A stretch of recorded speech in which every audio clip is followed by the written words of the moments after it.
में हम लोग यहाँ उपस्थित हुए हैं। इन स्टूडेंटों को कुछ प्रश्न डाउट है। ये हमारे आर्य टारगेट पॉइंट के टीम मेंबर है जो कि साइंस के लेक्चरर हैं। इन बच्चों को कुछ प्रश्न में डाउट है। मैं इस माध्यम से, इस वीडियो के माध्यम से मैं आप लोगों को दिखाना चाहता हूँ कि हमारे बच्चों को क्या डाउट है, और इस वीडियो से आप लोगों को भी सीख मिलेगी कि हमारे ये आर्य टारगेट पॉइंट के team member mister Sajid sir ने किस तरीके से इस विज्ञान की कोर्स समझाया है। आप इस वीडियो में बने रहें। आपका क्वेश्चन क्या था?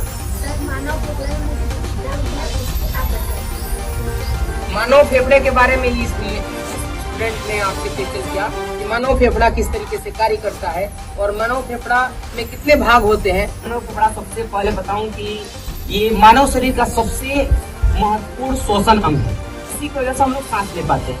एक मानव फेफड़ा दो भाग में होता है, एक दाहिना फेफड़ा और एक बायां फेफड़ा, है ना।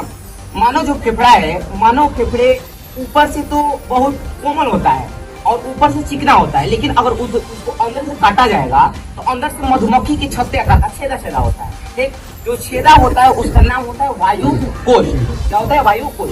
जैसे हम लोग सांस लेते हैं तो जैसे सांस लिए तो ऑक्सीजन तो गया, तो खाली ऑक्सीजन नहीं जाता है बल्कि अन्य पदार्थ भी जाता है, अन्य गैस भी जाता है और अंदर जो वायु कोश है उसमें ऑक्सीजन के कण उपस्थित हो जाते हैं और जितने भी अन्य गैस हैं वो बाहर निकल जाते हैं। ठीक, और उसके बाद जो मानव फेफड़ा है, मानव फेफड़ा दो भाग में होता है। ठीक, दाहिना फेफड़ा और बायां। जो दाहिना ये फेफड़ा है, बायां फेफड़ा से कुछ बड़ा होता है और चौड़ा भी होता है, लेकिन ये हाइट में क्या होता है? छोटा होता है ना। ये जो मानव फेफड़ा है ये मानव दिल को, मतलब हार्ट को ये घेर कर रखता है चारों तरफ से। ठीक, जिस तरह दिमाग में झिल्ली पाई जाती है, झिल्ली घेर कर हम लोग दिमाग को रखती है, इसी तरह मानव फेफड़े को चारों तरफ से दो झिल्लियां घेर कर बहुत बढ़िया है ना। और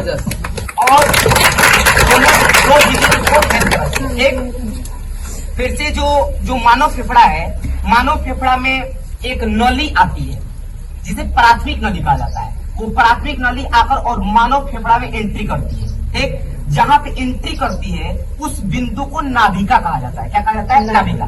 जो मानव फेफड़ा है, वायु जो कोष्ठ है, वो प्रत्येक मानव फेफड़ा, मतलब स्वस्थ इंसान में, है ना, स्वस्थ इंसान में जो मानव वायु कोष्ठ है वो प्रत्येक फेफड़े में 15 करोड़ पाया जाता है।